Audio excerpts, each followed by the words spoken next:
Une nouvelle signalétique vient de faire son apparition près de Ménil-Saint-Père. Objectif, protéger de la circulation automobile 9 espèces de batraciens, dont les rainettes. A-t-on déjà vu une grenouille capable de s'arrêter avant de traverser, de regarder à droite et à gauche? Non. Et je crois que c'est le principal problème.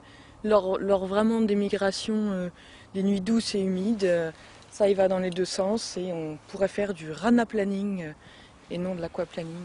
Durant cette douce nuit, jusqu'à 40 000 batraciens quittent ainsi la forêt pour s'accoupler au bord de l'eau en traversant la chaussée. Les animaux essaient de passer en dessous ou au-dessus, ils ne peuvent pas. Donc ils vont longer la bâche à gauche et à droite. Ils vont tomber dans les pièges qui sont installés à peu près tous les 20 mètres. Tous les ans, une vingtaine de bénévoles se dévouent pour mettre en place, sur près de 400 mètres, ces pièges, un travail qui se prolonge jusqu'en mai. On barre le passage avec des bâches plastiques et on enterre des seaux à fleur de terre dans lesquels les animaux tombent. On peut avoir dans un seul seau plus de 250 animaux les jours de très forte affluence. On a nous-mêmes un seau, on enlève les animaux, on les met dans l'autre seau, on fait plusieurs seaux comme ça et après on leur fait traverser la route et on les libère en site naturel de l'autre côté de la route. Comme ça, ils évitent l'écrasement. Grenouilles, crapauds, tritons, salamandres sortent de leur hibernation. Malgré 10 ans de comptage et de renouvellement de cette opération, certaines espèces sont encore en voie de disparition. C'est sûr que la destruction des habitats, ça les aide pas à se reproduire mieux et à vivre mieux.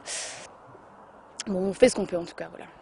Objectif, éviter une disparition totale. Ces amis de la nature espèrent obtenir une solution définitive, le batracoduc. Une sorte de tunnel, alors plusieurs petits tunnels, c'est mieux qu'un gros tunnel parce qu'il faut les canaliser vers ces trous. Et si la distance est trop longue, les batraciens ne vont pas dans un grand tunnel. C'est ce qu'il faudrait faire, le Conseil général est en train de réfléchir à ça, en même temps que l'aménagement de la vélo-voie qui va passer exactement là sous mes pieds.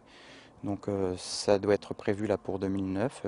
On espère que lors de cet aménagement, les engins viendront creuser le passage qui est prévu pour les batraciens et les autres animaux, comme la loutre par exemple, qui vient ici de temps en temps nous manger quelques grenouilles. Les batraciens, très sensibles à la pollution, vivent 90% de leur temps en forêt. Là, ils doivent faire face au déboisement.